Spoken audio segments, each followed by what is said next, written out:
Fala pessoal, trazer para vocês aqui a história de origem do primeiro Lanterna Negro, um resumo da história, tá certo? Lembrando que as alterações feitas são para evitar a reivindicação de direitos autorais. Vamos lá.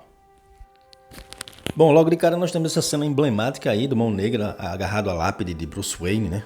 Que vai ter um papel importante nessa história, mas na frente a gente vai entender por quê. A história começa com um ser humanoide narrando os acontecimentos que antecederam a Noite Mais Densa.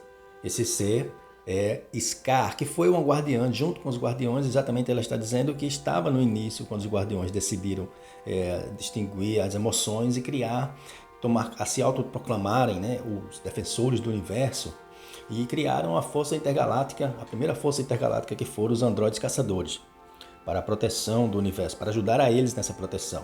Mas infelizmente um erro de programação fez com que os androides caçadores destruíssem toda a vida em um setor.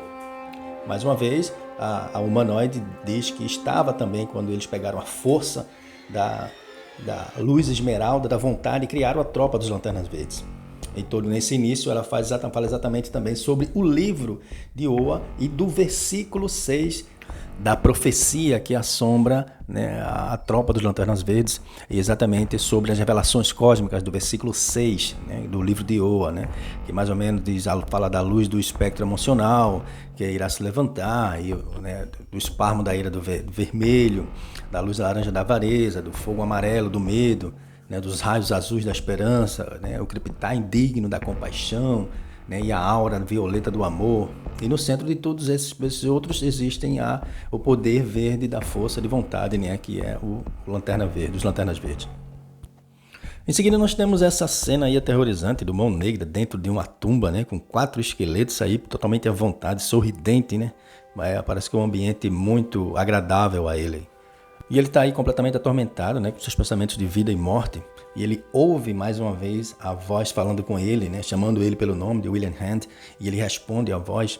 E nesse momento ele começa a ter os pensamentos de que essa voz ele já tinha desde criança. E nós vemos em seguida, logo ele nos primeiros passos, surpreende o pai, né, embalsamando um corpo, porque a família mora em um mortuário e o pai trabalha nas dependências da casa. Então ele surpreende o pai embalsamando um corpo, e aquele que poderia surpreender e aterrorizar alguns adultos, né, deixam o William Hand totalmente entusiasmado, maravilhado com o que ele estava vendo ali, que o pai estava fazendo, com os mortos.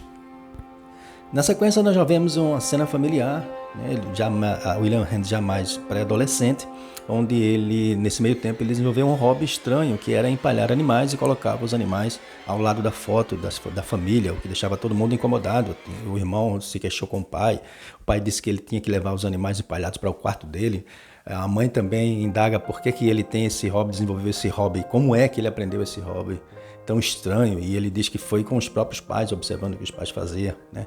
Enfim, até tem um momento em que até o próprio cachorro, que é Murbles, parece não gostar muito dele, rosna um pouco para ele ali na mesa, e ele fica com um olhar sinistro pro lado do cachorro, né, sem manifestar nenhuma emoção para nenhum deles, nem para o próprio animal, que parece não gostar muito dele. Em outro momento nós vemos os irmãos de Williams e a mãe procurando o cachorro, enquanto ele prefere ficar com o pai, fazer com que o pai vê o que o pai trabalha, né? Ficar junto dos mortos, que é o que ele mais gosta. Chega ao ponto de dizer ao pai onde gostaria de ser enterrado, próximo a uma árvore.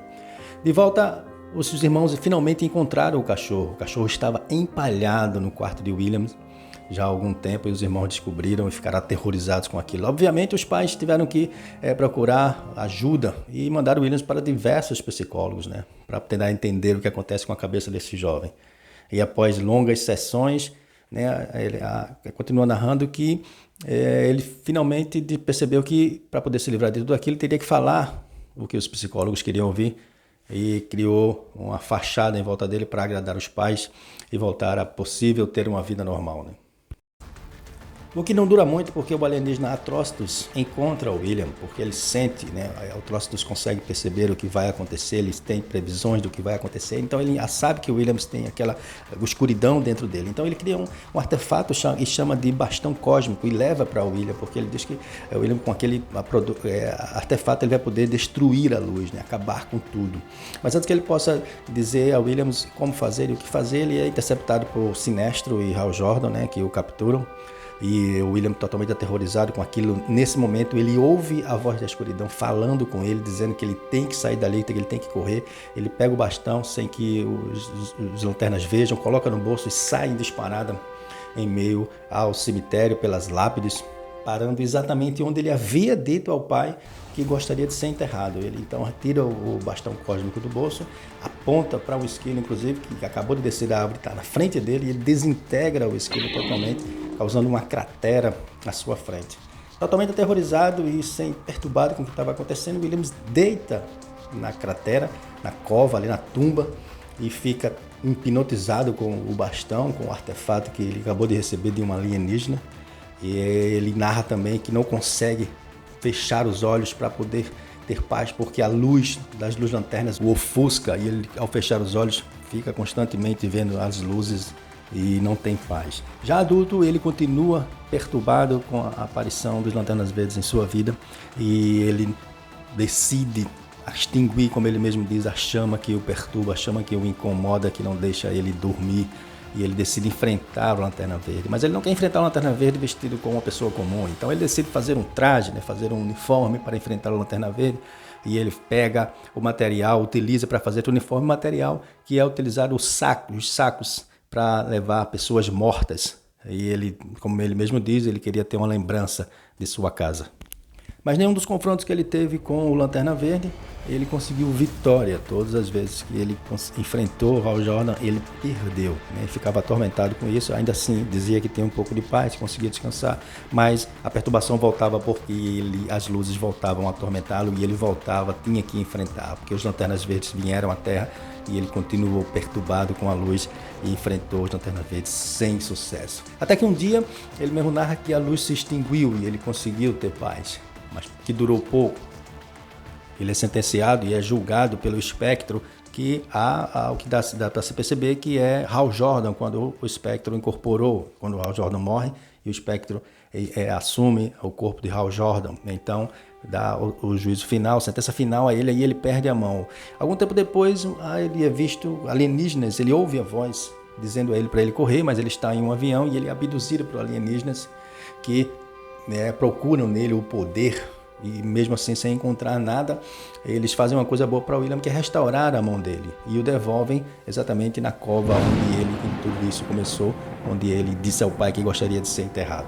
E o William lentamente começa a sair da tumba, já não mais como o William, já uniformizado como o Mão Negra, totalmente perturbado, e ele sobe diferente, como ele mesmo começa a narrar, dizendo que consegue ver agora as mortes, ao invés apenas de ouvir. Ele consegue ver e sentir as mortes. Então ele vê a morte de Aquagale, a morte de Átomo, a morte de Nuclear, e vê também aqueles que morreram e enganaram a morte, que ressuscitaram, como o Super-Homem, como Flash, como Bart Allen, Oliver Queen, entre outros.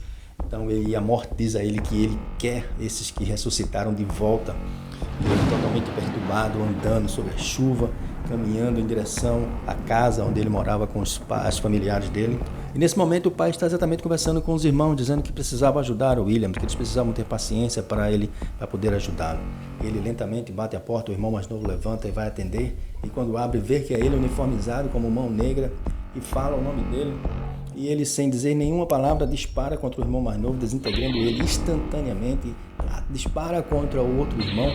A mãe aparece, chama ele pelo nome, e ele atira na mãe também, sem nenhum remorso, sem nem pensar nem duas vezes. O pai, totalmente aterrorizado com o que estava acontecendo, com o que ele estava fazendo, pergunta por quê? E ele simplesmente diz, porque é o que eu faço. E atira no pai também, desintegrando instantaneamente o pai.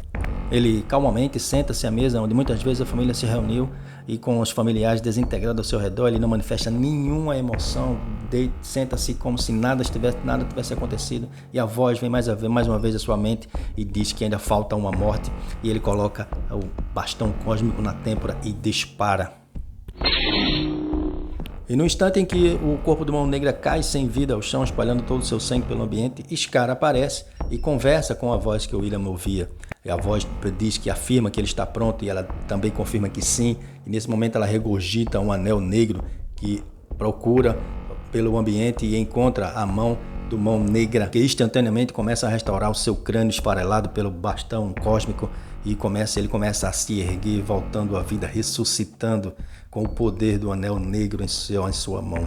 E nesse momento o Scar começa a dizer que ele será como Ion, que é Kylo Ren, né, o Lanterna Verde sem anel, que será como Parallax, que ele será como um predador, que ele será o arauto do Lorde deles e a personificação da tropa dos Lanternas Negros. E ele com desdém diz a ela: eu sei quem eu sou o Mão Negra. Bom, pessoal, e aí nós temos o encerramento da história, né, que é essa imagem emblemática aí do Mão Negra, totalmente desfigurado, empunhando o anel negro em sua mão, né, dizendo que com aquele poder ele iria exterminar a luz. E esse é o final exatamente do prólogo do Lanterna Verde, né, da Noite Mais Densa. Espero que tenha gostado, muito obrigado. Compartilha aí, curte, e a gente vai ter aí a continuação das histórias para levar para vocês, tá certo? Muito obrigado, valeu pessoal, até a próxima.